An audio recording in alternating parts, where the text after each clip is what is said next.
'Growing up with God' అన్న పుస్తకాన్ని చదువుకోవడానికి ప్రయత్నం చేస్తూ ఉన్నాం. ఈ 'growing up with God' Bauji కుటుంబానికి సంబంధించినటువంటి ఎన్నో ముచ్చటైన విషయాలు ఇందులో ఉన్నాయి. బాబా సమక్షంలోనే పెరిగినటువంటి షీల అంటే బావూజీ గారి కూతురు, తర్వాత మెహర్‌నాథ్ వారిద్దరి బాల్యం బాబా దగ్గర ఎలా గడిచిందో ఈ పుస్తకంలో ఎన్నో ఆసక్తికరమైన విషయాలన్నీ మనకు షీలా కల్చూరి గారు వివరించడం జరిగింది. ప్రస్తుతం 1960వ సంవత్సరంలో బాబా వేసవి విడిది కోసం పూణేలోని గురుప్రసాద్‌లో ఉన్నారు. అదే సమయంలో బాబా షీలాను కూడా అక్కడికి గురుప్రసాద్‌కు పిలిపించారు. అక్కడ జరుగుతున్నటువంటి ముచ్చట్లు మనం చదువుకుంటున్నాం. బాబా ఏది చెప్పినా బాబు వెంటనే కుదరదు అనకుండా వెంటనే చేసేసేవాడు. బాబాకు అసమాధానం కలగకుండా జాగ్రత్త వహించేవాడు బావు. తన కుటుంబం గురుప్రసాద్‌లో ఉండగా ఎవరికీ ఎలాంటి కష్టము కలగకూడదు అని బావు ప్రత్యేకమైన జాగ్రత్తలు తీసుకునేవాడు. బావుకు అసలు కోపం అనేదే వచ్చేది కాదు. ఒకవేళ వచ్చినా ఆ కోపాన్ని సునాయాసంగా మింగేసేవాడు బావు. కానీ ఒక్క సందర్భంలో మాత్రం షీలా విషయానికి బావు బాబా మీద కోపగించుకున్నాడు. హాలులో బాబు కూర్చొని ఉన్నప్పుడు షీల వెళ్లి తన తండ్రి ఒడిలో కూర్చోవాలన్న ఆశ కలిగింది ఆమెకు. కానీ అలా కూర్చుంటే బాబు వెంటనే షీలాను లేపేసేవాడు. బాబా బాబుకు అలా పిల్లల్ని దగ్గర తీసుకోవడం కుదరదు అని బాబా వారించి ఉన్నారు. అందుకే బాబు అలా షీల వచ్చి కూర్చోగానే ఆమెను లేపి పంపించేసేవాడు. ఎందుకంటే బాబు ఆరోగ్యం అంత బాగా ఉండేది కాదు. ఆ విషయం షీలాకు తెలియదు. ఒకసారి పూణే నుండి కొందరు ప్రేమికులు గురుప్రసాద్‌కు వచ్చారు. ఎప్పటిలాగే షీల బాబు ఒడిలో కూర్చోవడానికి ప్రయత్నించింది. బాబు షీలాను తోసేశాడు. షీల నొచ్చుకొని ఈ విషయం బాబాకు చెప్పింది. బాబా పూణేలో ప్రేమికుల ముందే బావును మందలించాడు. ఆ వచ్చిన వారు వెళ్ళిపోయాక బాబా బాబును, షీలాను తన గదికి పిలిపించారు. గదిలో ఒక మూల నిలబడి ఉన్న బావును చూస్తూ బాబా ఇలా అన్నారు. "నీ మొహం ఎందుకు ఎర్రగా కందిపోయి ఉంది?" అని అడిగారు. బాబు "ఏమీ లేదు బాబా" అన్నాడు. "నువ్వు అవమానంగా భావించావు కదా! నేను నిన్ను బయటి వారి ముందు దండించడం నీకు అవమానం కలిగించింది. నువ్వు నాకు విధేయత చూపించడం లేదు. నీ అహానికే విధేయత చూపిస్తున్నావు. నువ్వు నాతో అందుకోసమే ఉన్నావా? నువ్వు నాకు ఎంత కష్టం కలిగిస్తున్నావో నీకు తెలుసా? నేను నీకు ఎంత శిక్షణ ఇచ్చాను. నీ కోసం ఎంతో చేశాను. అయినా నువ్వు నా ఆదేశాలను పాటించడం లేదు. నీకు కేవలం బయట జనం ఏమనుకుంటారో అదే ముఖ్యం. షీలాను అలా దగ్గరకు రాకుండా తోసి నువ్వు నా ఆజ్ఞను పాటించావు కదా! మరి నేను నిన్ను మందలించినప్పుడు ఎందుకు నొచ్చుకున్నావు? వారు ఏమనుకుంటారో అని చింతించావు. కానీ భగవంతుడు ఏమనుకుంటాడో నీవు పట్టించుకోలేదు. నీవు ఇంకా ఈ ప్రపంచానికే అంటి పెట్టుకొని ఉన్నావు. వెళ్లి వాళ్ళతోనే ఉండు. వారిలాగే అవ్వు అన్నారు బాబా. బావుకు తన తప్పు తెలిసి వచ్చింది. బాబాను క్షమించమని అడిగాడు. బాబా నీ తప్పు నీకు తెలిసింది కదా! నేను సంతోషిస్తాను అని బావుతో చెప్పారు. బాబా ఎంతో సహనంతో బావు బుగ్గలు నిమిరి ఆలింగనం చేసుకున్నారు. బాబా ఆ సమయంలో కరుణ నిండిన కళ్ళతో తన కృపను బావు మీద గుమ్మరించేశారు. ఈ దృశ్యాన్ని చూసి బావు మీద షీలాకు అసూయ కూడా కలిగింది. ఇంకొక సందర్భంలో బాబా బావును మందలించారు. తన కుటుంబ విషయంలో బావు కలగజేసుకోవడంతో బాబా బావును మందలించారు.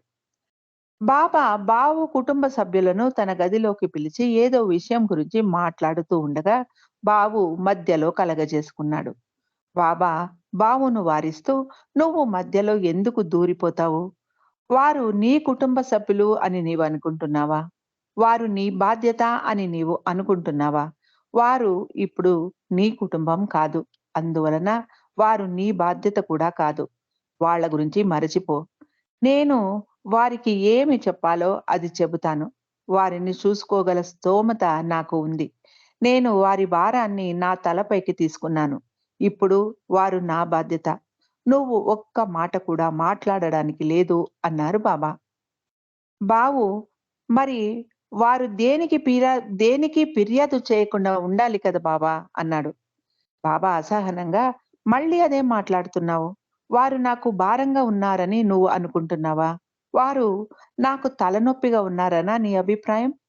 వారికి నేను ఏమి ఆదేశించినా, వారు నాకు ఏమి జవాబు చెప్పినా అది మాకు సంబంధించినది. నేను వారు ఏమి చెప్పినా వింటాను. వాళ్ళను మాట్లాడని. వారి పరిస్థితి గురించి నేను వారిని వాకబు చేస్తున్నాను" అని మందలించారు బాబా. అప్పుడు బావు మాట్లాడకుండా ఉండగలిగాడు. బావు నత్తిగా మాట్లాడడం గురించి రమాను అడుగుతూ బాబా ఇలా అన్నారు. "బావు ఎప్పుడు ఇంతేనా? కాలేజీ చదివేటప్పుడు కూడా ఇలాగేనా నత్తిగా మాట్లాడేవాడా?" అని అన్నారు బాబా. రమ, "లేదు బాబా. కాలేజీలో బావు చాలా స్పష్టంగా మాట్లాడేవాడు. నాటకాలలో వేషాలు కూడా వేసేవాడు. మీ దగ్గరకు వచ్చాకే ఇలా తయారయ్యాడు" అంది. షీల బాబాతో, "బావు ఏది స్పష్టంగా చెప్పడు బాబా. అతడు ఏమి చెబుతున్నాడో వినేవారికి అర్థం కాదు. అతడిని స్పష్టంగా మాట్లాడమని చెప్పండి" అని బాబాకు ఫిర్యాదు చేసింది చాలా సార్లు షీల. బావు నన్ను అమితంగా ప్రేమిస్తాడు. అందుకే అతడి నోటి నుండి మాట తొందరగా బయటికి రాదు అన్నారు బాబా. షీల ఒక్క విషయాన్ని గమనించింది. బాబా మాట్లాడుతున్నప్పుడు ఆ బాబా సౌజ్ఞలను బావు తర్జుమా చేసి చెప్పే సమయంలో మాత్రం ఎలాంటి త్రోటుపాటు లేకుండా చాలా స్పష్టంగా మాట్లాడేవాడు బావు. బాబా కూర్చున్నప్పుడు తన చేతి వేళ్లను వేగంగా కదుపుతూ ఉండడం చూసింది షీల. "అలా చేయడం వెనుక ఉన్న అంతరార్థం ఏమిటి బాబా" అని అడిగింది. ఆ సమయంలో "మీరు అలా వేళ్ళను కదుపుతూ ఏ పని చేస్తూ ఉంటారు" అని అడిగింది. "అది వివరించి చెప్పడం చాలా కష్టమన్నారు బాబా. నేను నా వేలిని కొంచెం కదిపినా కూడా ఎన్నో పనులు చెయ్యగలను. అది నీకు ఆశ్చర్యం కలిగిస్తుంది. అవి చూడగలిగే కళ్ళు నీకు ప్రాప్తమైనప్పుడు ఒక్క క్షణంలో ఎన్నో పనులు జరిగాయో నీవు తెలుసుకుంటావు" అన్నారు బాబా. బాబా బావు కూడా అలా వేళ్ళు కదుపుతూ ఉంటాడు ఒక్కొక్కసారి. ఈ విషయాన్ని షీల బాబాతో అంటూ, "మీరు మీ విశ్వకార్యం కోసం అలా చేస్తారు సరే. మరి బావు కూడా ఎందుకలా చేస్తాడు? అతడిని ఆపమని చెప్పండి బాబా" అంది షీల. అందుకు బాబా ఇలా అన్నారు. "బావు నా పనినే చేస్తున్నాడు. అతడు తబలా వాయిస్తున్నాడు అని నువ్వు అనుకుంటున్నావా? అతడిని ఎందుకు ఆపాలి? నీకు అది అర్థం కాదు. అతడు నా పనినే చేస్తున్నాడు" అన్నారు బాబా. "మరి అతడికేవైనా శక్తులు ఉన్నాయా బాబా" అని అడిగింది షీల. "లేదు. అతడు నా పని మాత్రమే చేస్తున్నాడు. నేను ఇచ్చిన పని చేస్తున్నాడు. కానీ అతడికి దాని గురించి ఎరుక లేదు" అన్నారు బాబా. "నాకు కూడా కొన్ని శక్తులను ప్రసాదించు బాబా. నేను కూడా నీ పని చేసి పెడతాను" అనేది షీల. బాబా బావు గురించి చెప్పాలంటే సింహంలాగా చూపించేవారు. బావు సింహంలాగా ధైర్యంగా వ్యవహరించాలి. కానీ వాడు ఒట్టి పిరికివాడు. ఎప్పుడూ భయపడుతూ ఉంటాడు అనేవారు బాబా. ఆ సమయంలో బాబా సింహానికి, చిరుతపులికి ఉన్న వ్యత్యాసాన్ని వివరించి చెప్పారు. సింహం తనకు ఆకలైనప్పుడు, ఆహారం కావాల్సి వచ్చినప్పుడు మాత్రమే వేటాడుతుంది. కానీ చిరుత అలా కాదు. అది ఆకలి లేకపోయినా ఆహారాన్ని వేటాడి సిద్ధంగా ఉంచుకుంటుంది. చిరుత సింహం కన్నా చాలా అపాయకారి అన్నారు బాబా. బావు మండలి వారితో పోలిస్తే ఎప్పుడూ మృదువుగా మాట్లాడతాడు. బాబాకు అసలు ఎదురుత్తరం ఇచ్చేవాడు కాదు బావు. చాలా సౌమ్యంగా ఉండేవాడు. బహుశా మరి అలాంటి వాడిని బాబా ఎందుకు సింహం అని పోల్చేవారో, బహుశా బావు ప్రేమ సింహంలాగా శక్తివంతమైనది కాబోలు అనుకుంది షీల. బాబా షీల మనసులోని సందేహాన్ని తీరుస్తూ, "బావును నేను సింహం అని ఎందుకు పిలుస్తానో నీకు అర్థమవుతుంది. అతడు సింహంలాగా నా పని చేస్తాడు. అది అతడికి కూడా తెలియదు. అతడు నా వద్ద ఉండి నేను చెప్పినట్టు చేస్తున్నాడు. అదే బయట ప్రపంచంలో ఉండి ఉంటే అతడు ఎన్నో పనులు చేసి ఉండేవాడు అన్నారు బాబా. 1970వ సంవత్సరంలో బావు అవతార్ మెహర్ బాబా ట్రస్ట్ చైర్మన్ అయ్యాక అతడు చేస్తున్న పనిని చూసి షీలా బాబా జోస్యం నిజమైంది అనుకుంది. షీలాకు బావు బట్టలు ధరించే విధానం కూడా నచ్చేది కాదు. బాబాకు ఫిర్యాదు చేసేది. బాబాతో చెప్పి, బాబు మంచి బట్టలు వేసుకునేలాగా ఆదేశించండి అని వేడుకునేది. బాబా బాబు పైజామాలు వేసుకొని మామూలుగా ఉంటాడు. నత్తి నత్తిగా మాట్లాడతాడు. కానీ నేను ఏమి చెప్పినా బాబా ఏమన్నారంటే, "బాబు ఎందుకిలా బట్టలు మంచివి వేసుకోకుండా అలా నత్తి నత్తిగా మాట్లాడుతూ ఉంటాడు. బాగా మంచి బట్టలు వేసుకొని ఉండమని" చెప్పి షీలా బావును వేడుకున్నప్పుడు బాబా ఇలా అన్నారు. "బావు పైజామాలు వేసుకొని మామూలుగా ఉంటాడు. నత్తి నత్తిగా మాట్లాడతాడు. కానీ నేనేమి చెప్పినా విధేయతతో చేస్తాడు. అందుకే మండలి వారందరిలోకి నేను అతడిని అమితంగా ప్రేమిస్తాను" అన్నారు బాబా. బాబా ఇంకా షీలాతో ఇలా అన్నారు. "ఇది ఇంకొక రహస్యం నీకు మాత్రమే చెబుతాను. నువ్వు కూడా ఎవ్వరికీ చెప్పకు. నేను మెహరాను అందరికన్నా అమితంగా ప్రేమిస్తాను. నా మండలిలో మెహరాది మొదటి స్థానం. మరి రెండవ స్థానం ఎవరో తెలుసా? అది బావు. అతడు నాకు అత్యంత ప్రీతిపాత్రుడు. నాకు అతడంటే పిచ్చి ప్రేమ. అతడి కోసం నేనేదైనా చేస్తాను. నేను అంతగా అతడిని ప్రేమించడం అతడి అదృష్టం. నువ్వు కూడా అలాగే ప్రేమిస్తావు కదా బావును. మరి ఇంతమంది ప్రేమను పొందిన బావు అదృష్టవంతుడే కదా" అన్నారు బాబా. ఏరుజ్ పెండు గోహెర్ అప్పుడప్పుడు బావు మీద కేకలు వేయడం చూసిన షీలా, "లేదు బాబా, మిగతా వారు ఎవ్వరూ బావును ప్రేమించరు. నువ్వు నేను మాత్రమే" అని చెప్పింది షీలా. "నేను ప్రేమిస్తున్నాను అది చాలదా?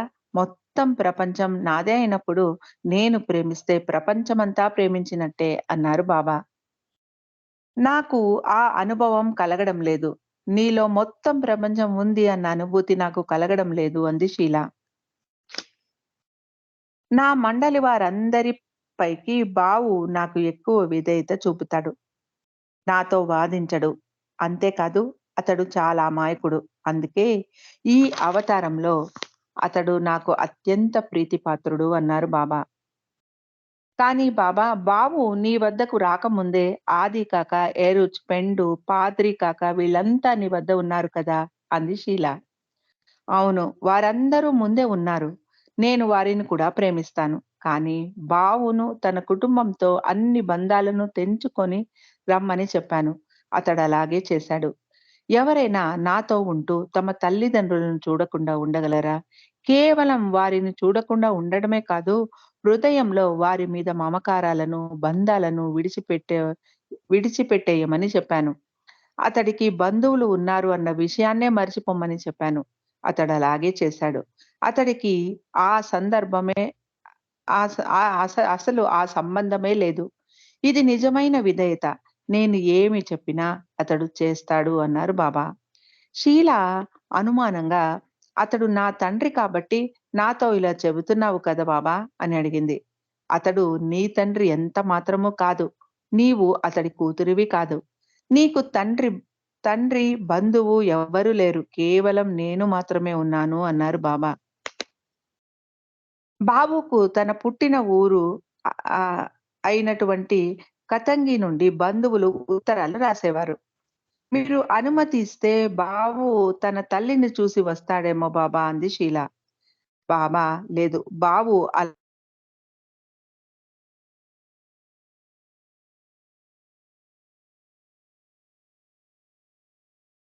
రాస్తూ, బాబు ఎవ్వరికీ చెందినవాడు కాదు. కేవలం నా సొంతం. వాడు నీ తమ్ముడు కాదు" అని రాయించారు.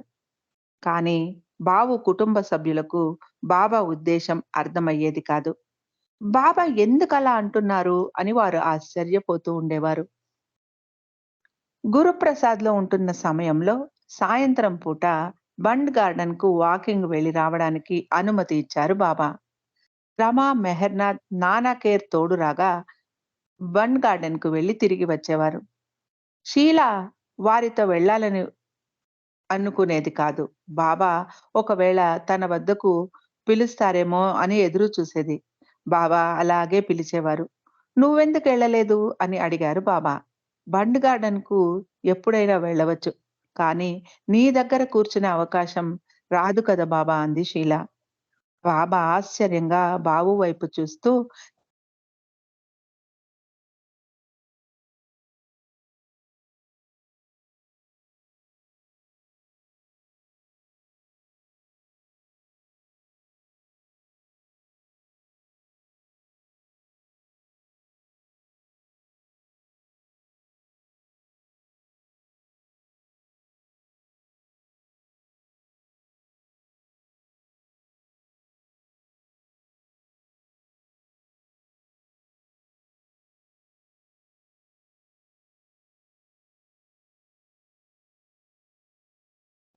జయబాబా అండి మ్యూట్‌లోకెళ్ళిపోయారు. మీ మాట వినపట్టలేదు నర్మద గారు.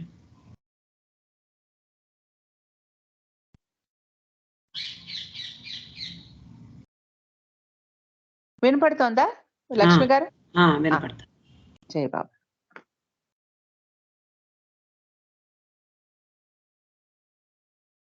షీల తన తల్లితో బన్ గార్డెన్‌కు వెళ్ళకుండా గురుప్రసాద్‌లోనే ఉండిపోవడం చూసి బాబా ఆశ్చర్యంగా "నువ్వెందుకు వెళ్ళలేదు?" అని అడిగేవారు. "బన్ గార్డెన్‌కు ఎప్పుడైనా వెళ్ళవచ్చు. కానీ మీ దగ్గర కూర్చునే అవకాశం రాదు కదా బాబా" అంది షీల. బాబా ఆశ్చర్యంగా బాబు వైపు చూస్తూ, చిన్న పిల్లలు ఎవరైనా బయటకు వెళ్ళడానికి, ఆటలు ఆడుకోవడానికి ఉత్సాహం చూపిస్తారు. కానీ బేబీ మాత్రం నేను పిలుస్తాను అని ఎదురు చూస్తోంది అని చెప్పేవారు. బాబా గదిలో ఉండగా బాబా అతడికి గజల్స్ రాయమని చెప్పి రాయించేవారు. బాబా ఇచ్చిన ఆలోచనలను గజల్స్‌గా రాసేవాడు. 10 నిమిషాలలో బాబు ఒక గజల్ రాయడం చూసి బాబా నాన్న కేర్ ఆశ్చర్యంగా "ఇంత త్వరగా రాసావా?" అని అడిగితే, "లేదు, ఆ భగవంతుడు రాసి నా పేరున చివర తగిలించాడు" అని చెప్పేవాడు బాబు. ఒక్కసారి బాబు రాసిన గజల్‌ను బాబా వివరించి చెప్పారు. భగవంతుడు కూడా కొన్నిసార్లు పొరపాట్లు చేస్తూ ఉంటాడు. నేనే కొన్ని శాసనాలను చేస్తాను. నేనే వాటిని కొన్నిసార్లు భంగపరుస్తూ ఉంటాను. ఉదాహరణకు, నేను యవ్వనంలో ఉండగా నక్షత్రాలను లెక్క పెట్టడానికి ప్రయత్నించాను. అలా నేను చెయ్యకూడదు. అది చాలా అపాయం. కొన్నిసార్లు భగవంతుడు కూడా ప్రలోభాలకు గురి అవుతూ ఉంటాడు. ఆ సమయంలో ఉపాసని మహారాజ్ నన్ను రక్షించారు అని చెప్పారు బాబా. ఈ విషయం గురించి బాబా ఇంకా కొన్ ఈ విషయం గురించి బాబాను ఇంకా కొన్ని ప్రశ్నలు వేయాలని అనుకుంది షీల. కానీ బాబా ముఖ కవళికలు చూసి ఆగిపోయింది. కొన్నిసార్లు బాబా ముఖం ఉల్లాసంగా, నిర్మలంగా ఉంటుంది. కానీ కొన్నిసార్లు బాబా గంభీరంగా, కోపంగా కనిపించేవారు. అలాంటి సమయంలో బాబాను మాట్లాడి విసుగు కలిగించకుండా జాగ్రత్త పడేది షీల. షీలాకు గురుప్రసాద్‌లో కానీ, మెహ్రాజాద్‌లో కానీ పురుషుల వైపు మరియు స్త్రీల వైపు స్వేచ్ఛగా తిరిగే అనుమతి ఉండేది. బాబా తన గదిలో విశ్రాంతి తీసుకుంటున్న సమయంలో గట్టిగా మాట్లాడకుండా మెల్లగా మాట్లాడాలి అన్నది నియమం. ఆ విషయం షీలాకు, మెహర్‌నాథ్‌కు బాగా తెలుసు. ఇంట్లో పరమ గోల చేసి పోట్లాడుకునే వాళ్ళిద్దరూ ఇక్కడ మాత్రం దేవదూతలలాగా ప్రశాంతంగా ఉండేవారు. ఎందుకంటే ఇక్కడ గనుక గొడవ చేస్తే బాబా మళ్ళీ తన వద్దకు పిలిపించరేమో అన్న భయం వారికి ఉండేది. గురుప్రసాద్ నుండి రమ, షీల, మెహర్‌నాథ్ బయలుదేరే సమయం వచ్చినప్పుడు బాబా మెహరాతో అసలు ఇద్దరు చిన్న పిల్లలు ఇన్ని రోజులుగా మన దగ్గర ఉన్నట్టే అనిపించలేదు. వారు అంత బాగా క్రమశిక్షణతో మెలిగారు. వారు ఎంత మంచి పిల్లలు కదా! ఇంత శబ్దం కూడా చేసేవారు కాదు. వారు ఇతర పిల్లలలాగా కాదు అని మెచ్చుకున్నారు బాబా. వారి ఇంటిలో చేసే అల్లరి రమా ద్వారా విన్న మెహ్రా అది నిజమా అని ఆశ్చర్యపోయేది. ఇక్కడ ఇంత బుద్ధిగా వ్యవహరించేవారు ఆహ్,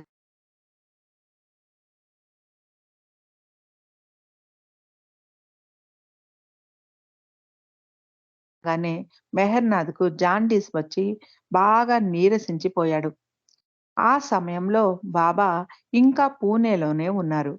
బాబాకు ఉత్తరాలు రాసే వీలు కూడా లేదు.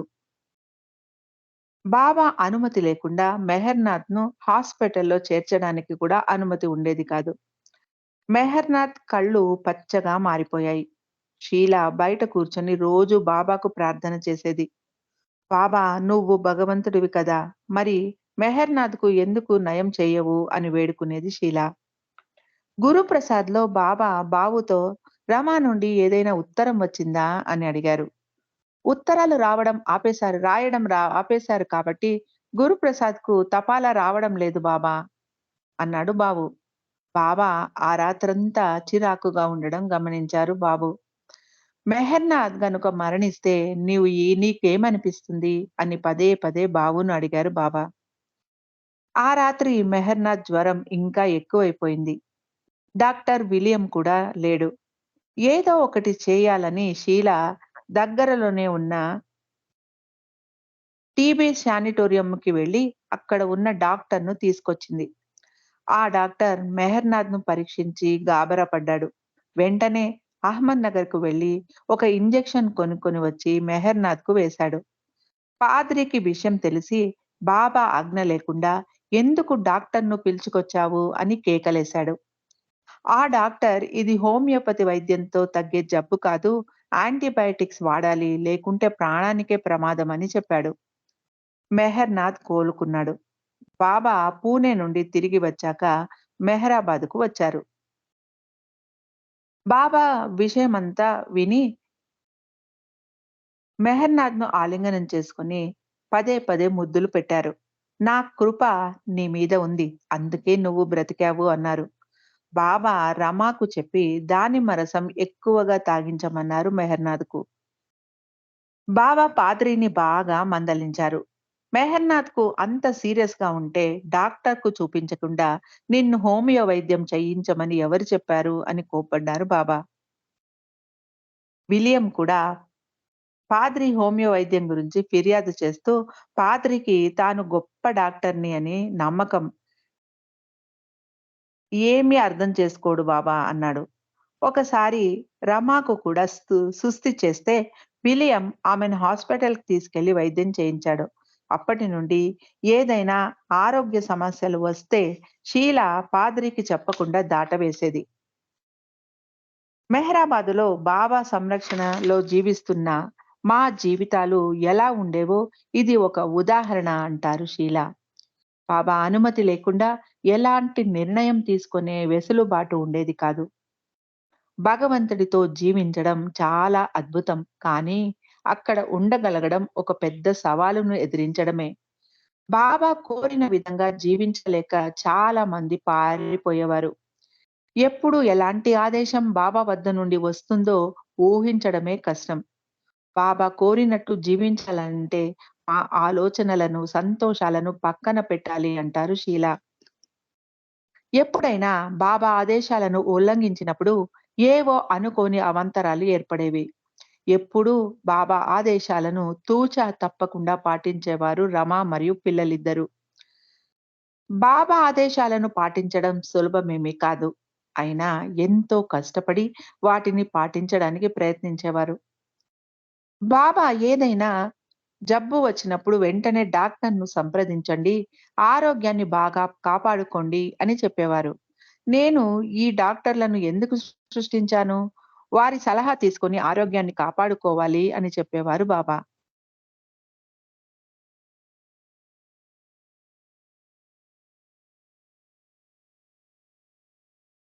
ఉన్నాడు. ఆ చెట్టులోని పళ్ళను చూస్తూ దోసలి పట్టి, "నేరేడు పళ్ళు నా చేతిలోకి వచ్చి పడండి" అని అరిచేవాడు. అక్కడ వెళుతున్న ఒక వ్యక్తి ఇది చూసి, "అలా అడిగితే పళ్ళు రాలవు. ఒక రాయి తీసుకొని కొడితే పళ్ళు కిందికి రాలతాయి" అంటూ ఒక రాయిని కొట్టి కింద పడిన పండును ఏరుకోమన్నాడు. ఈ విషయం గురించి వివరిస్తూ, "బాబా, నేను మీకు 2 చేతులు ఇచ్చాను. వాటిని వాడుకుంటే మీకు పని జరుగుతుంది. అలాగే డాక్టర్లను సలహా అడిగి వారి జ్ఞానాన్ని మనం వాడుకోవడానికి ప్రయత్నించాలి. అలా కాకుండా ఆ నేరేడు చెట్టు కింద కూర్చున్న వ్యక్తిలాగా ప్రవర్తిస్తే మీ ఆరోగ్య సమస్యలు నివారింపబడవు అన్నారు బాబా. బాబా మీకు ఇంత శక్తి ఉంది కదా! మరి మీరే మా ఆరోగ్యాలు ఎందుకు కాపాడకూడదు అని అడిగింది షీల. బాబా ఇలా అన్నారు. అందుకే నేను వైద్య సహాయాన్ని, ఆరోగ్యకరమైన ఆహారాన్ని సృష్టించాను. కానీ నువ్వు ఆహారం ఆటోమేటిక్‌గా నీ కడుపు లోపలికి వెళ్ళాలని ఆశిస్తున్నావు. అది అలా జరగదు. దాని కోసం ప్రయత్నించాలి. నీ 2 చేతులను వాడాలి. నేను అందుకే వాటిని ఇచ్చాను అన్నారు. బాబా వైద్యుల సహాయం తీసుకోమని సలహా ఇచ్చేవారు. తర్వాత ఫలితాలను బాబాకు వదిలేయాలి. అంతేకాని బాబాయే అంతా చూసుకుంటారు అని ఉదాసీనంగా ఉండకూడదు. బాబాను ఎన్నో ప్రశ్నలు అడిగేది షీల. బాబా, మీరు సంపూర్ణంగా శక్తివంతంగా ఉంటారు. మరి మాకు జబ్బులు రాకుండా చెయ్యొచ్చు కదా! మేము 500 ఏళ్ళు జీవించేలాగా చెయ్యవచ్చు కదా! ఇన్ని జన్మలు ఎందుకిచ్చారు? ఇప్పటికే జనాభా ఎంతో ఉంది. ఈ జన్మలోనే గమ్యాన్ని చేరేలాగా చెయ్యవచ్చు కదా! ఇలా చనిపోవడం, మళ్ళీ జన్మించడం ఇవన్నీ ఎందుకు? మీకు ఇవన్నీ ఇబ్బందిగా లేదా బాబా? అని అడిగేది షీల. బాబా ఇలా అన్నారు. నేను ఈ సృష్టిని ఇలాగే సృష్టించాను అన్నారు బాబా. కానీ మీరు తలుచుకుంటే దాన్ని మార్చవచ్చు కదా బాబా! ఈ ప్రపంచంలో రోజు కొత్త కొత్త ఆవిష్కారాలు జరుగుతూ ఉంటాయి. కొత్త కొత్త యంత్రాలు కనుగొనబడుతూ ఉంటాయి. కానీ నీవు సృష్టించిన ఆధ్యాత్మిక మార్గంలో మాత్రం ఎలాంటి మార్పు లేదు. ఎలాంటి అభివృద్ధి లేదు. జనాలు చనిపోతూనే ఉన్నారు, పుడుతూనే ఉన్నారు అంది షీల. ఏదో ఒక రోజు బ్రహ్మైక్యం దొరుకుతుంది. వారు అభివృద్ధిని సాధిస్తారు అన్నారు బాబా.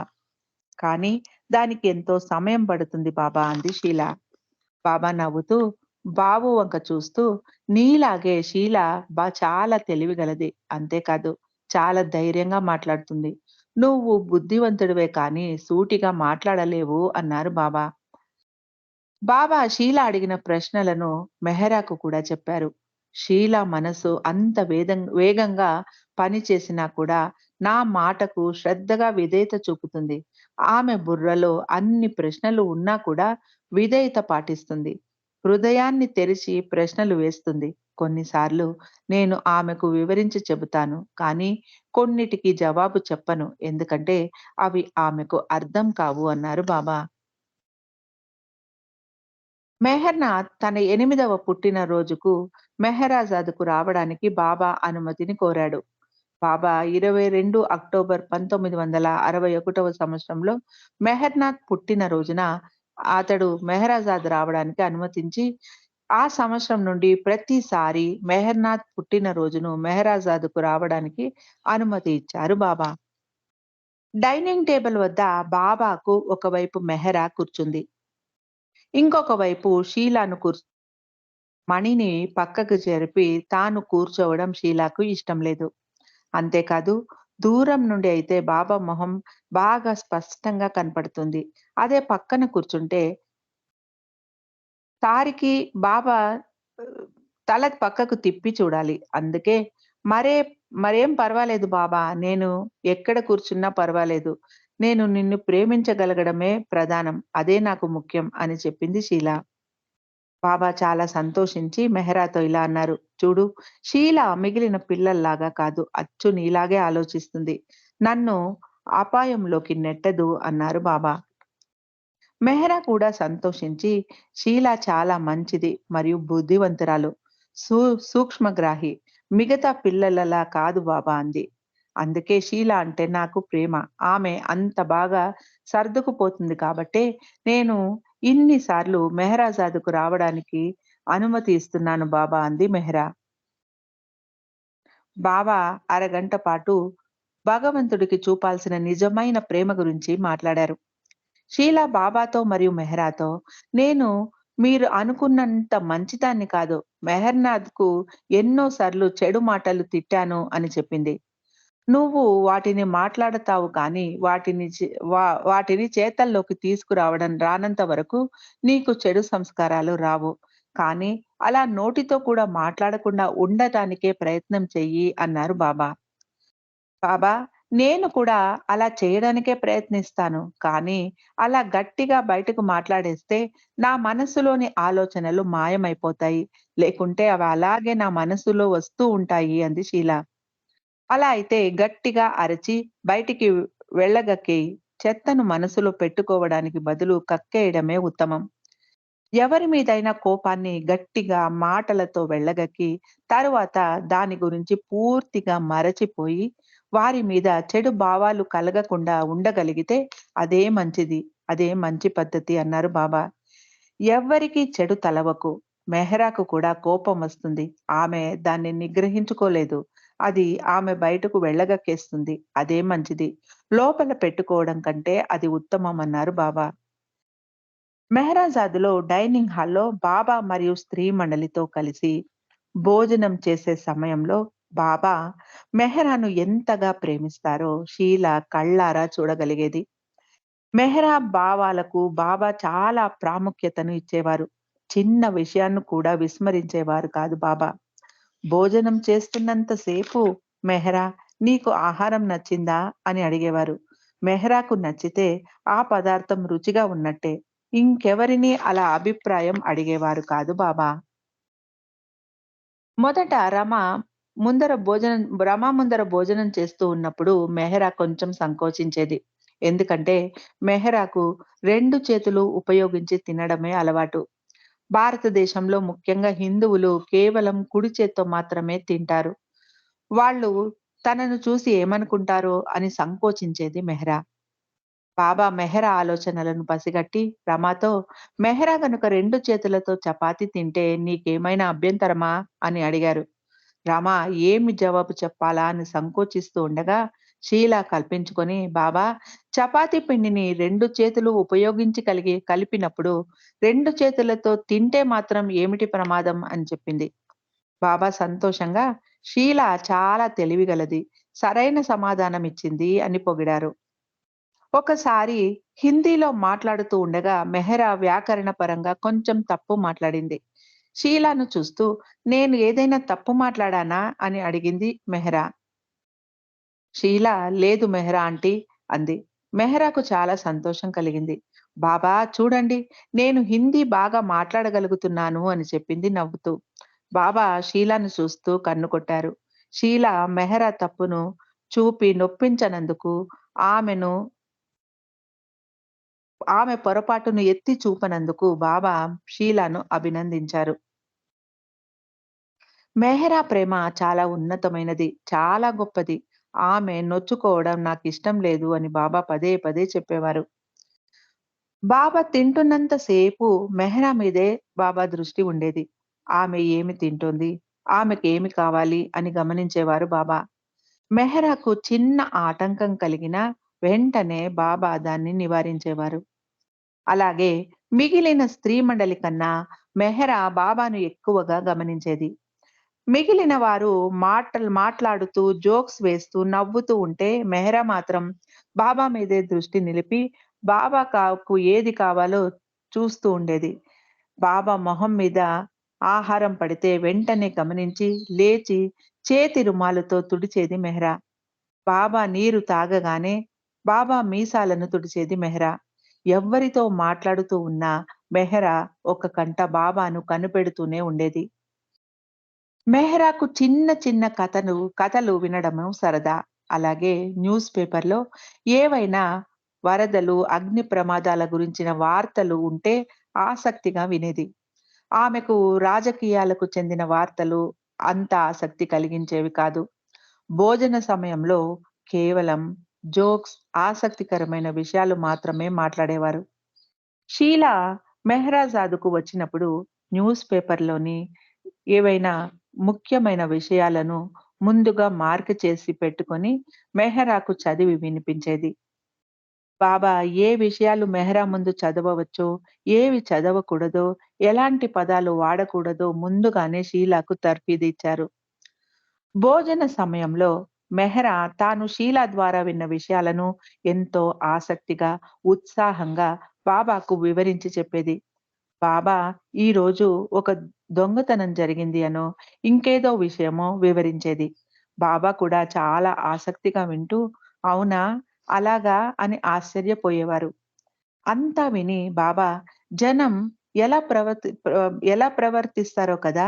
వారు ఎంత చెడు సంస్కారాలు పోగు చేసుకుంటున్నారు కదా! అని బాధపడేవారు. మళ్ళీ ఇలా అనేవారు బాబా, భగవంతుడు కరుణామయుడు. అతడు వారిని కాపాడి క్షమిస్తాడు అనేవారు బాబా. ఒక హంతకుడి గురించి చెబుతూ మెహ్రా, "వద్దు బాబా వాడిని కాపాడకు. అలాంటి చెడు పనులు చేసిన వాడికి శిక్ష పడాలి. వాడు బాధలు పడాలి. భగవంతుడు మానవ రూపంలో ఈ భూమి మీద జన్మించినప్పుడు మానవులు ఎందుకు అంత క్రూరంగా వ్యవహరిస్తున్నారు? వారికి మీ గురించి తెలియదు బాబా. అందుకే వారు ఇలాంటి నీచమైన పనులు చేస్తున్నారు" అంది మెహ్రా. ఇలాంటి సంఘటనలు విన్నప్పుడు మెహరాకు చాలా భయం వేసి రాత్రిళ్ళు నిద్ర పట్టేది కాదు. బాబాతో ఈ విషయం చెప్పి గట్టిగా బాబా చెయ్యి పట్టుకొని, "బాబా ఏదైనా చెయ్యండి" అని వేడుకునేది. బాబా, "మరేం పర్వాలేదు. నువ్వు పడుకున్నప్పుడు నేను నీ మంచం పక్కనే ఉంటాను. నువ్వు భయపడకు" అని అభయం ఇచ్చేవారు బాబా. కానీ నీ మండలి వారు రాత్రి కాపలా ఉంటారు. మరి ఎలా? అని అడిగింది మెహ్రా. ఏమీ కంగారు లేదు. నేను నీకు మాత్రమే కనబడతాను. వారికెవ్వరికీ కనపడను. నువ్వు నిశ్చింతగా, నిర్భయంగా పడుకో అని చెప్పేవారు బాబా. నిజంగానే బాబా మెహ్రా కళ్ళు తెరవగానే కనపడేవారా? లేక మెహ్రా భయాన్ని బాబా ఆమె మనస్సు లోపల నుండి తీసేయడానికి అలా చెప్పేవారా అన్న విషయం షీలాకు తెలియదు. మెహ్రా కూడా ఈ సంగతి ఎప్పుడూ చెప్పలేదు. ఒకరోజు న్యూస్ పేపర్‌లో ఏదో ఒక వింత విషయాన్ని షీలా చదువుతూ ఉండగా, బాబా ఆశ్చర్యంగా వింటున్నారు. మెహ్రా ఇది చూసి, "బాబా, మీకు సర్వము తెలుసు. మరి ఇప్పుడే వింటున్నట్లుగా ఎందుకు ఆశ్చర్యపోతున్నారు?" అని అడిగింది. ఆ జరిగిన సంఘటన చాలా విచారకరమైనది. అలాంటి సంఘటనలు జరగకుండా మీరు ఎందుకు నివారించకూడదు? మీకు అది జరుగుతుంది అని ముందే తెలుసు కదా బాబా! అని నిలదీసింది మెహ్రా. అది పొరపాటే. దాన్ని జరగకుండా ఆపవలసింది. అది నా తప్పు. కానీ ఇంకొకసారి ఇలా జరగకుండా చూసుకుంటాను. అయితే నువ్వు ముందుగా నాకు గుర్తు చేయాలి అన్నారు బాబా. అలాగే బాబా అంది మెహ్రా. కానీ కాసేపయ్యాక నేనెలా గుర్తు చేస్తాను బాబా? అలా జరుగుతుంది అని నాకెలా తెలుస్తుంది? అని అంది మెహ్రా. బాబా మాట మారుస్తూ, ఏదైనా సినిమా చూసావా? అని రమను అడిగారు. రమ తాము చూసిన ఒక దయ్యం సినిమా గురించి చెప్పింది. మీకు భయం కలగలేదా? అని అడిగారు బాబా. అవి నిజం దయ్యాలు కాదు బాబా అంది షీల. నిజం దయ్యాన్ని చూస్తే భయపడతావా? అన్నారు బాబా. లేదు బాబా. అది ఏమైనా అవి ఏమైనా హాని చేస్తాయా? అంది షీల. సామాన్యంగా చెయ్యవు అన్నారు బాబా. ఏదైనా విపత్తు సంభవించినప్పుడు మెహరాకు ఆ విషయం తెలిస్తే, వారికి సహాయం చేయండి బాబా అని బాబాను వేడుకునేది. బాబా అంగీకరించేవారు.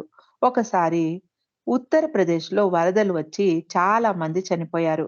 అహ్మద్‌నగర్‌లోని స్కూల్‌లో చందాలు వసూలు చేశారు. ఆ విషయం షీలా సినిమాలో చూ ఆహ్, చూ సినిమాలో చూపే న్యూస్ రీల్‌లో చూసింది. బాబా ఏదైనా కొత్త సంగతులను వివరిస్తూ అవి షీలాతో అడగగానే షీలా ఈ వరదల గురించి, జనాలు పడుతున్న బాధల గురించి వివరించింది. ఆ మాటలు విన్న మెహ్రా దీనంగా, "బాబా వారికి సహాయం చేయండి. వారు కూడా వారు వారి గురించి కూడా మీరు ఆలోచించండి" అని వేడుకుంది. బాబా షీలాతో, "నువ్వు మెహ్రాకు సంగతంతా చెప్పావు. ఇప్పుడు నేను ప్రమాదంలో పడ్డాను. వారికి సహాయం నేను చేసి తీరాలి" అన్నారు. మెహ్రా ఏదైనా కోరితే, "నేను లేదు అని చెప్పడానికి లేదు" అన్నారు బాబా. సాక్షాత్తు అవతార పురుషుడే సహాయం అందించడం ఎంత అదృష్టం కదా! వారికి ఆ విషయం తెలియకపోవచ్చు. వరద నీరు తగ్గుముఖం పట్టింది. వివిధ దేశాల నుండి చందాలు పోగయ్యాయి. ఏరోప్లేన్‌లో ఆహార పదార్థాలు జనాలకు అందించారు. ఈ విషయం షీలా ద్వారా తెలుసుకున్న మెహ్రా ఎంతో సంతోషించింది. "బాబా వారికి మీరే సహాయం చేశారు కదా?" అని అడిగింది.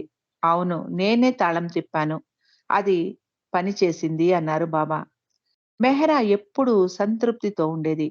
బాబా మనకు అన్నీ సమకూర్చారు. ఎందరో ప్రపంచంలో ఒక్క పూట తిండికి కూడా నోచుకోకుండా బాధపడుతూ ఉన్నవారు ఉన్నారు. మనం వారికంటే ఎంతో అదృష్టవంతులం అనేది మెహ్రా. బాబా శరీర త్యాగం చేసిన తర్వాత మెహ్రా చాలా బాధపడుతూ ఉండగా, షీలా ఏదైనా బాధాకరమైన విషయాలను వెతికి చెబితే వాటిని విని మెహ్రా తన బాధను మరచిపోయేది. 1961వ సంవత్సరంలో వేసవి ముగించుకొని బాబా మరియు మండలి వారు గురుప్రసాద్ నుండి మెహరాజాద్‌కు తిరిగి వచ్చారు. బాబా సూచన మేరకు మణి పూణేలో పెద్ద వరద సంభవించిన విషయాన్ని వివరించింది. అలా వరదలు పొంగి పొర్లుతూ ఉన్న సమయంలో ఒక చెట్టు మీద ఉన్న 2 పాములు, 2 పిల్లులు, 2 ఎలుకలు ఉన్నాయి. అవి వేరు వేరు కొమ్మల మీద ఉన్నాయి. అవి అక్కడ చిక్కుకుపోయి ఉన్నాయి. కింద నీటి మట్టం పెరుగుతూ ఉండటంతో అవి చాలా భయపడుతూ ఉన్నాయి. కానీ ఒకటి ఇంకొకటి మీద దాడి చేసుకోలేదు. ఈ దృశ్యాన్ని న్యూస్ పేపర్‌లో ఫోటోతో సహా ప్రింట్ చేశారు. బాబా ఆ న్యూస్ పేపర్‌ను తెచ్చి అందరికీ చూపించమని చెప్పారు. షీల బాబా మళ్ళీ వాటికేమైంది అని అడిగింది. నీటి మట్టం తగ్గాక అవి సురక్షితంగా చెట్టు దిగాయి అని చెప్పారు బాబా. అలాంటి ఆపత్తు సంభవించినప్పుడు తాము సురక్షితంగా ఉండాలని అందరూ కోరుకుంటారు. ఎవ్వరికీ కూడా తమ ఆహారం, వాటి గురించి ఆలోచన ఉండదు అన్నారు బాబా. బాబా ఆ 6 ప్రాణులు ఫోటోలను చూసారు కాబట్టి వా వాటి ఆధ్యాత్మిక ప్రయాణం ఎంతో అభివృద్ధి పొంది ఉంటుంది. అవి ఎంతో ముందుకు వెళ్లి ఉంటాయి. బాబా మండలి హాలులో కూడా ఈ విషయాన్ని అందరికీ వివరించి చెప్పారు. బాబా షీలాను ఉద్దేశించి పూణేలో వరదలు వచ్చాయి అన్న విషయం తెలిసినప్పుడు నీకు భయం కలగలేదా? బాబు కూడా అక్కడే ఉన్నాడు కదా! అతడు చనిపోతాడు అని నీకు అనిపించలేదా? అని అడిగారు. నీ నీరు కేవలం గురుప్రసాద్ మెట్ల వరకు మాత్రమే రాగలదు. భగవంతుడు అక్కడ ఉంటున్నాడు కాబట్టి ఆ నీరు లోపలికి రాలేదు. ఆ నీరు లోపలికి పొంగి రాలేదు అని నాకు నమ్మకం బాబా అని చెప్పింది షీల. అది నిజమే. నీరు కేవలం మెట్ల వరకు మాత్రమే వచ్చింది. లోపలికి రాలేదు అన్నారు బాబా. రమ మాత్రం ఈ వార్త వినగానే ఏడవడం మొదలుపెట్టింది. బాబా రమను వారిస్తూ చూడు షీల ఎంత ధైర్యంగా ఉందో అలా ఉండాలి అన్నారు. షీలకు నాకు షీలకు సాకు ప్రాణులంటే ఇష్టం. బాబా దగ్గర ఎన్నో అలాంటి జంతువులు ఉండేవి. కానీ బాబా వద్ద ఉన్న మస్తాన్ అంటే మాత్రం షీలకు చాలా భయం. దాని కళ్ళల్లో ఒక విధమైన తెగింపు, తీక్ష్ణత ఉండేది. చాలా తీక్షణంగా చూసేది మస్తాన్. మస్తాన్ అంటే బాబాకు చాలా ఇష్టం. మస్తాన్ మెహ్రా మాటను కూడా బాగా వినేది. మెహ్రా ఏది చెబితే అది చేసేది మస్తాన్. బాబాకు కూడా చాలా విధేయత చూపించేది మస్తాన్. దానికి ఎంత ఆకలిగా ఉన్నా కూడా ఆహారం ముందర పెట్టగానే అది తినేది కాదు. మెహ్రా మస్తాన్ బాబా తినమంటున్నారు తిను అని ఆదేశించగానే ఆహారాన్ని తినేసేది. అంతవరకు ఆహారం ముందర ఉన్నా కూడా దాన్ని ముట్టేది కాదు మస్తాన్. అంత విధేయత చూపించేది బాబాకు. బాబా కొంచెం ఆహారం తన చేత్తో తీసి దానికి తినిపించిన తరువాత అది గబగబా మిగిలిన ఆహారాన్నంతా తినేసేది. దానికి తెలుసు నేను భగవంతుడిని అని. నేను మొదట కొంత ఆహారం నా చేత్తో తినిపిస్తేనే అది మిగిలినది తింటుంది అనేవారు బాబా. బాబా గురుప్రసాద్‌కు వెళ్ళినప్పుడు కాకా మరియు పాద్రి మెహరాజాద్‌లోని వ్యవహారాలు మరియు మస్తాన్ సంరక్షణ చూసుకుంటూ ఉండేవారు. బాబా మీద బెంగతో మస్తాన్ సరిగ్గా తినడం లేదు అని పాద్రి బాబాకు ఉత్తరాలు రాస్తే, బాబా అలా చేయండి, ఇలా ప్రయత్నించండి అని జవాబు రాయించేవారు. కొన్ని రోజుల తర్వాత మళ్ళీ మస్తాన్ మారం చేసేది. వేడి ఎక్కువగా ఉండటంతో బహుశా దానికి ఆకలి మందగించిందేమో అని మండలి వారు భావించేవారు. కానీ అసలు కారణం మస్తాన్ బాబాను తలుచుకొని ఆ లోటును ఎక్కువగా అనుభవించేది. బాబా ఏకాంతవాసం చేసే సమయంలో బాబా విశ్వ కార్యానికి భంగం కలగకుండా అందరూ నిశ్శబ్దంగా ఉండేవారు మెహ్రాజాదులో. ఒకసారి ఆది రమ మరియు పిల్లలిద్దరిని తీసుకొని మెహ్రాజాద్ వచ్చాడు. కారు శబ్దం వినిపించకుండా ఉండాలని కారు దూరంగానే నిలిపేశాడు. అందరూ నడుచుకుంటూ కాంపౌండ్ గేటు దగ్గరికి వస్తూ ఉండగా, అలోబా మస్తాన్ మరియు బూటీ రెండిటిని తీసుకొని వాకింగ్ వెళుతూ ఉన్నాడు. మస్తాన్ వీరిని చూసిన వెంటనే గట్టిగా మొరగసాగింది. రమ భయపడి మెహర్నాథ్‌ను తన వెనక దాచిపెట్టుకుంది. ఈ శబ్దం విని కాక ఏం జరుగుతుందో తెలుసుకోవాలని బయటికి వచ్చాడు. లోపలికి వెళ్ళాక షీల జరిగిన సంఘటనను బాబాకు వివరించి చెప్పింది. బాబా రమాకు అభయమిస్తూ షీలాను 2 సార్లు ఆలింగనం చేసుకుంటూ రమాతో, చింతించకు. నేను నిన్ను రక్షించడానికి ఉన్నాను. ఎప్పుడూ గుర్తుపెట్టుకో. నేను నీతో సదా ఉంటాను. నువ్వు చింతించాల్సిన పని లేదు అన్నారు బాబా. రమాను, పిల్లలను చూడగానే మెహరాజాదులో స్త్రీ మరియు పురుష మండలి వారు ఎంతో సంతోషించేవారు. అసలు అడపాదడపా మాత్రమే బయట ప్రపంచంలోని మనుషులు మెహరాజాదుకు అరుదుగా వచ్చేవారు. అందుకే ఎవ్వరు వచ్చినా వీరు సంతోషంగా ఆహ్వానించేవారు. అంతేకాదు షీల గడగడ వాగుతూ ఉండేది. ఆమె మాటలు వినడానికి మండలి వారికి ఎంతో సరదాగా ఉండేది. ఎప్పుడు వచ్చినా షీలా మాటలు వింటూ ఉంటే అసలు సమయమే గడిచేది తెలిసేది కాదు అనేది మెహరా. ఇన్ని ఆసక్తికరమైన విషయాలను ఎలా సేకరిస్తావు అని అడిగేవారు బాబా షీలాను. బాబా, నువ్వు భగవంతుడివి.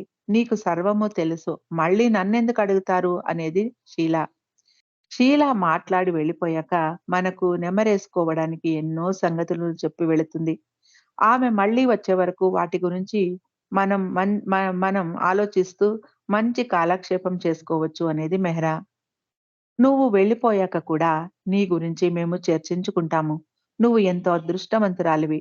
నువ్వు చెప్పిన విషయాల గురించి కొన్ని వారాలు మేము మాట్లాడుకుంటూ ఉంటాము. భగవంతుడు నిన్ను ప్రతిదినం గుర్తుపెట్టుకోవడం ఎంతో అదృష్టం అన్నారు బాబా. బాబా అలా చెప్పడంతో షీలా ఇంకా ఎక్కువ ప్రయత్నించి మంచి మంచి విషయాలు సేకరించి వాటిని తన సొంత వివరణ కూడా జోడించి తగిలించి సుదీర్ఘంగా వివరించి చెప్పేది. కొన్నిసార్లు న్యూస్ పేపర్‌లో విషయాలను పురుష మండలి వారు మండలి హాలులో టూకీగా బాబాకు వివరించేవారు. అవి బాబాకు సరిగ్గా అర్థమయ్యేవి కాదు. పూర్తి వివరాలు తనకు అర్థం కాలేదు అని బాబా అంటే, షీల ఆశ్చర్యంగా, బాబా, అది నిజం కాదు. మీరు భగవంతుడు. మీకన్నీ తెలుసు. కేవలం తెలియనట్టు అమాయకంగా నటిస్తారు మీరు అనేది షీల. నేను భగవంతుడిని అని నాకు గుర్తు చేయాలి. అప్పుడు నాకు అన్నీ తెలిసి వస్తాయి అనేవారు బాబా నవ్వుతూ. మేము కనురెప్ప కదిలించినా నీకు తెలిసిపోతుంది అని నీవు చెబుతావు కదా బాబా! మరి నీవు ఎలా మరచిపోతావు? సర్వం నీ ఎరుకతోనే సాగుతుంది. ఈ దొంగతనాలు, హత్యలు, కరువు కాటకాలు, వరదలు, భూకంపాలు అన్నీ నీ ఎరుకతోనే జరుగుతున్నాయి. నీ ఇచ్చ లేనిదే ఏదీ జరగదు. అవి జరగడానికి ముందే నీకు తెలిసిపోతుంది అంది షీల. బాబా, అవును. కానీ కొన్నిసార్లు నేను మామూలు మానవుడిగా ఉండిపోతాను. ఎప్పుడూ భగవంతుడిగానే ఉండాలంటే కొంచెం బోరింగ్‌గా ఉంటుంది. ఈ ప్రపంచాన్ని రక్షిస్తూ, ప్రతి ఒక్కరి బాగోగులు చూస్తూ ఉండాలంటే కొంచెం బోర్ కొడుతుంది. సామాన్య మానవుడిలాగా ఆలోచించాలని అనిపిస్తుంది. భగవంతుడిగా ఈ భారమంతా మోస్తూ ఉండడం ఎల్లప్పుడూ సాధ్యపడదు. ఒక్కొక్కసారి ఈ భారాన్ని కొంచెం సేపు తగ్గించుకోవాలని అనిపిస్తూ ఉంటుంది. అందుకే అలా మాట్లాడతాను అన్నారు బాబా. జై బాబా అండి. ఈరోజు ఇక్కడ మనం ఆపుకుందాం. మళ్ళీ మిగిలింది రేపు చదువుకోవడానికి ప్రయత్నం చేద్దాం. అందరికీ జై బాబా.